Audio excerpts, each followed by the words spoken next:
ଦାନିଏଲ ଅଧ୍ୟାୟ 6। ଦାରିଆବସ୍ ସମୁଦାୟ ରାଜ୍ୟରେ 120 ଜଣ କ୍ଷିତିପାଳ ରାଜ୍ୟ ଉପରେ ନିଯୁକ୍ତ କରିବାକୁ ଓ ସେହି କ୍ଷିତିପାଳମାନେ ଯେପରି ହିସାବ ଦେବେ ଓ ରାଜାର ଯେପରି କିଛି କ୍ଷତି ନ ହେବ, ଏଥିପାଇଁ ସେମାନଙ୍କ ଉପରେ 3 ଜଣ ଅଧ୍ୟକ୍ଷ ନିଯୁକ୍ତ କରିବାକୁ ବିହିତ ବୁଝିଲା।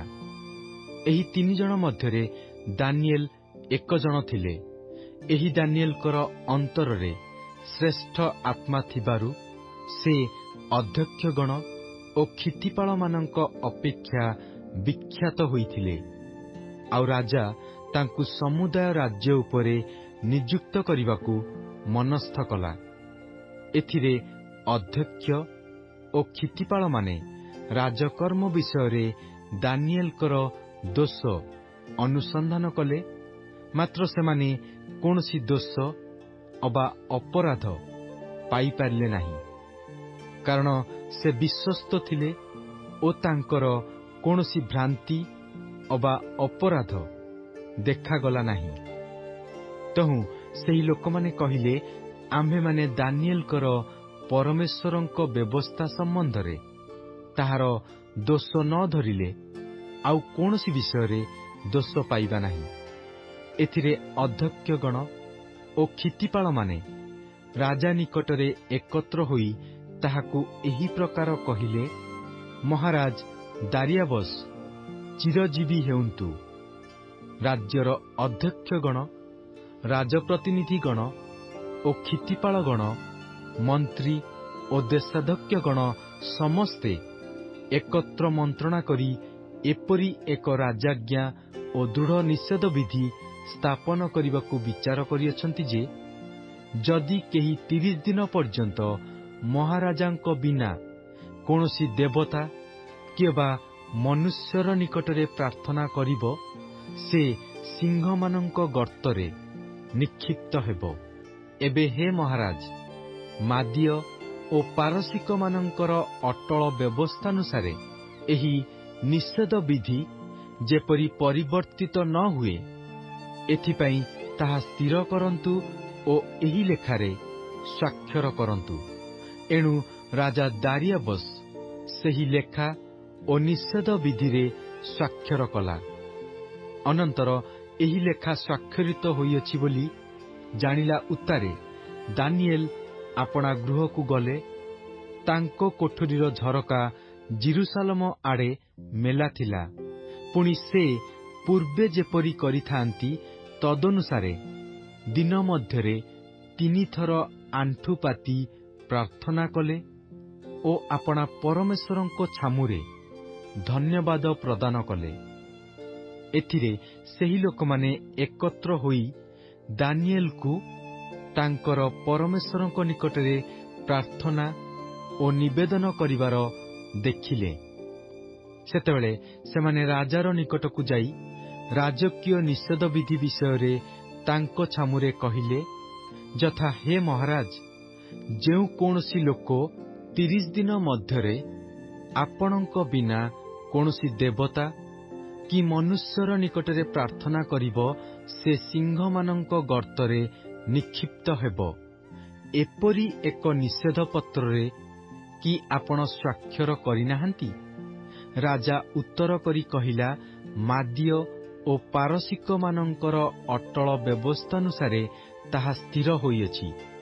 ତହିଁରେ ସେମାନେ ରାଜା ଛାମୁରେ ଉତ୍ତର କରି କହିଲେ, ହେ ମହାରାଜ, ନିର୍ବାସିତ ଯିହୁଦୀ ସନ୍ତାନଗଣ ମଧ୍ୟରେ ଜଣେ ଯେ ଦାନିଏଲ, ସେ ଆପଣଙ୍କୁ କିମ୍ବା ଆପଣଙ୍କ ସ୍ୱାକ୍ଷରିତ ନିଷେଧପତ୍ରକୁ ମାନ୍ୟ କରେ ନାହିଁ, ମାତ୍ର ଦିନ ମଧ୍ୟରେ 3 ଥର ପ୍ରାର୍ଥନା କରେ।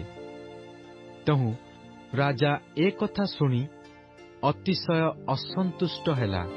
ପୁଣି ଦାନିଏଲକୁ ଉଦ୍ଧାର କରିବା ପାଇଁ ତାଙ୍କ ବିଷୟରେ ମନୋଯୋଗ କଲା, ଆଉ ତାଙ୍କୁ ରକ୍ଷା କରିବା ପାଇଁ ସୂର୍ଯ୍ୟାସ୍ତ ପର୍ଯ୍ୟନ୍ତ ଯତ୍ନ କଲା।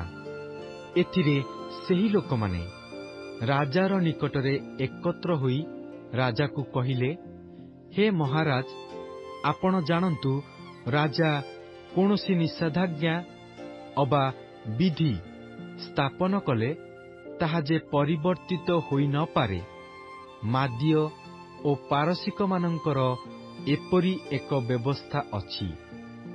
ତେଣୁ ରାଜା ଆଜ୍ଞା କରନ୍ତେ ସେମାନେ ଦାନିଏଲକୁ ଆଣି ସିଂହମାନଙ୍କ ଗର୍ତ୍ତରେ ନିକ୍ଷେପ କଲେ। ପୁଣି ରାଜା ଦାନିଏଲକୁ କହିଲା, ତୁମ୍ଭେ ନିତ୍ୟ ନିତ୍ୟ ଯେଉଁ ପରମେଶ୍ୱରଙ୍କର ସେବା କରୁଅଛ, ସେ ତୁମ୍ଭଙ୍କୁ ଉଦ୍ଧାର କରିବେ।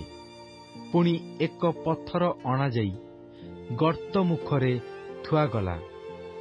ଆଉ ଦାନିଏଲଙ୍କ ବିଷୟରେ ଯେପରି କୌଣସି ପରିବର୍ତ୍ତନ ନ ହେବ, ଏଥିପାଇଁ ରାଜା ଆପଣାର ମୁଦ୍ରାରେ ଓ ଆପଣା ଅମାତ୍ୟଗଣର ମୁଦ୍ରାରେ ତାହା ଅଙ୍କିତ କଲା। ଏ ଉତ୍ତାରେ ରାଜା ଆପଣା ଅଟ୍ଟାଳିକାକୁ ଯାଇ ଉପବାସରେ ରାତ୍ରି କ୍ଷେପଣ କଲା ଓ ବାଦ୍ୟଯନ୍ତ୍ରାଦି ତାହା ନିକଟକୁ ଅଣାଗଲା ନାହିଁ, ଆଉ ତାହାର ନିଦ୍ରା ନୋହିଲା। ଅନନ୍ତର ରାଜା ଅତି ପ୍ରଭାତରୁ ଉଠି ଶୀଘ୍ର ସିଂହମାନଙ୍କ ଗର୍ତ୍ତ ନିକଟକୁ ଗଲା। ପୁଣି ସେ ଗର୍ତ୍ତ ନିକଟରେ ଦାନିଏଲଙ୍କ ପାଖରେ ଉପସ୍ଥିତ ହୋଇ ବିଳାପ ସ୍ୱରରେ ଡାକିଲା। ରାଜା ଦାନିଏଲକୁ କହିଲା, ହେ ଜୀବତ୍ ପରମେଶ୍ୱରଙ୍କ ସେବକ ଦାନିଏଲ, ତୁମ୍ଭେ ନିତ୍ୟ ନିତ୍ୟ ଯାହାଙ୍କର ସେବା କରୁଅଛ, ତୁମ୍ଭର ସେହି ପରମେଶ୍ୱର ସିଂହମାନଙ୍କଠାରୁ ତୁମ୍ଭଙ୍କୁ ଉଦ୍ଧାର କରିବାକୁ କି ସମର୍ଥ ଅଟନ୍ତି? ତହିଁରେ ଦାନିଏଲ ରାଜାକୁ କହିଲେ, ହେ ମହାରାଜ, ଚିରଜୀବୀ ହେଉନ୍ତୁ। ମୋର ପରମେଶ୍ୱର ଆପଣା ଦୂତ ପଠାଇ ସିଂହମାନଙ୍କ ମୁଖ ବନ୍ଦ କରିଅଛନ୍ତି ଓ ସେମାନେ ମୋର କ୍ଷତି କରିନାହାନ୍ତି। କାରଣ ତାହାଙ୍କ ଛାମୁରେ ମୋର ନିର୍ଦ୍ଦୋଷତା ଦେଖାଗଲା। ପୁଣି ହେ ମହାରାଜ, ମୁଁ ଆପଣଙ୍କ ସାକ୍ଷାତରେ ହିଁ କୌଣସି କ୍ଷତି କରିନାହିଁ। ତହିଁରେ ରାଜା ଅତିଶୟ ଆନନ୍ଦିତ ହୋଇ ଦାନିଏଲକୁ ଗର୍ତ୍ତରୁ ଉଠାଇ ଆଣିବାକୁ ଆଜ୍ଞା ଦେଲା। ତହୁଁ ଦାନିଏଲ ଗର୍ତ୍ତରୁ ଉଠାଗଲେ ଓ ତାଙ୍କ ଶରୀରରେ କୌଣସି ପ୍ରକାର କ୍ଷତ ଦେଖା ନ ଗଲା, କାରଣ ସେ ଆପଣା ପରମେଶ୍ୱରଙ୍କଠାରେ ବିଶ୍ୱାସ କରିଥିଲେ। ଅନନ୍ତର ରାଜା ଆଜ୍ଞା କରନ୍ତେ ଲୋକମାନେ ଦାନିଏଲଙ୍କର ଅପବାଦକାରୀମାନଙ୍କୁ ଆଣି ସେମାନଙ୍କୁ, ସେମାନଙ୍କର ବାଳକ ଓ ସେମାନଙ୍କର ସ୍ତ୍ରୀମାନଙ୍କୁ ସିଂହମାନଙ୍କ ଗର୍ତ୍ତରେ ପକାଇଲେ। ପୁଣି ସେମାନେ ଗର୍ତ୍ତର ତଳଭାଗରେ ନ ପଡୁଣୁ ସିଂହମାନେ ସେମାନଙ୍କୁ ଆକ୍ରମଣ କରି ସେମାନଙ୍କର ଅସ୍ଥି ସବୁ ଚୂର୍ଣ୍ଣ କଲେ। ସେତେବେଳେ ଦାରିୟାବସ୍ ସମୁଦାୟ ପୃଥିବୀ ନିବାସୀ ସମସ୍ତ ଗୋଷ୍ଠୀ, ଦେଶବାସୀ ଓ ଭାଷାବାଦୀମାନଙ୍କ ନିକଟକୁ ପତ୍ର ଲେଖିଲା, ତୁମମାନଙ୍କ ପ୍ରତି ବାହୁଲ୍ୟ ରୂପରେ ଶାନ୍ତି ହେଉ। ମୁଁ ଏହି ଆଜ୍ଞା କରୁଅଛି ଯେ ମୋର ରାଜ୍ୟସ୍ଥ ସମୁଦାୟ ପ୍ରଦେଶର ଲୋକମାନେ ଦାନିଏଲଙ୍କର ପରମେଶ୍ୱରଙ୍କ ଛାମୁରେ କମ୍ପିତ ଓ ଭୀତ ହେଉନ୍ତୁ, କାରଣ ସେ ଜୀବିତ ପରମେଶ୍ୱର ଓ ନିତ୍ୟସ୍ଥାୟୀ ଅଟନ୍ତି ଓ ତାହାଙ୍କର ରାଜ୍ୟ ଅବିନାଶ୍ୟ ଅଟେ। ପୁଣି ତାହାଙ୍କର କର୍ତ୍ତୃତ୍ୱ ଶେଷ ପର୍ଯ୍ୟନ୍ତ ହିଁ ଥିବ। ସେ ଉଦ୍ଧାର କରନ୍ତି ଓ ରକ୍ଷା କରନ୍ତି। ପୁଣି ସେ ସ୍ୱର୍ଗରେ ଓ ପୃଥିବୀରେ ଚିହ୍ନ ଓ ଅଦ୍ଭୁତ କ୍ରିୟା ସାଧନ କରନ୍ତି। ସେ ଦାନିଏଲକୁ ସିଂହମାନଙ୍କ ବଳରୁ ଉଦ୍ଧାର କରିଅଛନ୍ତି। ଏହି ରୂପେ ଦାନିଏଲ ଦାରିୟାବସ୍ର ରାଜତ୍ୱ କାଳରେ ଓ ପାରସିକ କୋରସର ରାଜତ୍ୱ କାଳରେ ଭାଗ୍ୟବାନ ହେଲେ।